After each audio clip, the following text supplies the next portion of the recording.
Welcome to Nellai village food. இன்னைக்கு நம்ம வீட்டில் சூப்பரான சிம்பிளான ரொம்ப ரொம்ப டேஸ்டான ஒரு பூண்டு தொக்கு செய்ய போகிறோம். பாதி பூண்டு வந்து வதக்கிட்டு அரைக்க போகிறேன், பாதி பூண்டு வந்து 1-2 தட்டிட்டு சேர்க்க போகிறேன். கடாயை அடுப்பில் வச்சு 2 ஸ்பூன் எண்ணெய் ஊற்றி சின்ன வெங்காயம் பூண்டு போட்டு நல்லா வதக்கணும்.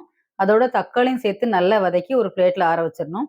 அதே கடாயில் தேங்காய் துருவல் போட்டு நல்லா கலர் மாற அளவுக்கு அதையும் வதக்கிக்கணும். இப்போ எல்லாம் சேர்த்து நைஸாக அரைச்சி எடுத்துக்கலாம். மற்றொரு கடாயை அடுப்பில் வச்சு 4 ஸ்பூன் எண்ணெய் ஊற்றி கடுகு, ஜீரகம், வெந்தயம் போட்டு தாளிச்சிட்டு தட்டின பூண்டு போட்டு நல்லா வதக்கிட்டு மல்லித்தூள், மிளகாத்தூள், மஞ்சள் தூள், ஜீரகத்தூள் போட்டு பச்சை வாசனை போக நல்லா வதக்கிட்டு இதோட அரைச்சி வச்சிருக்கிற மசாலா விழுது சேர்த்து லேசாக வதக்கிட்டு 1 டம்ளர் தண்ணியில் புளியை ஊற வச்சிருக்கேன். இதையும் கரைச்சி அதில் சேர்க்கணும்.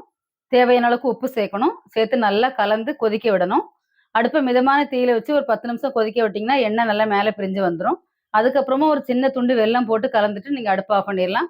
நம்ம சூப்பரான பூண்டு தொக்கு ரெடி ஆயிரும். டேஸ்ட் அட்டகாசமா இருக்கு. சூப்பரா இருக்கு. டேஸ்ட் வேற லெவல்ல இருக்கு.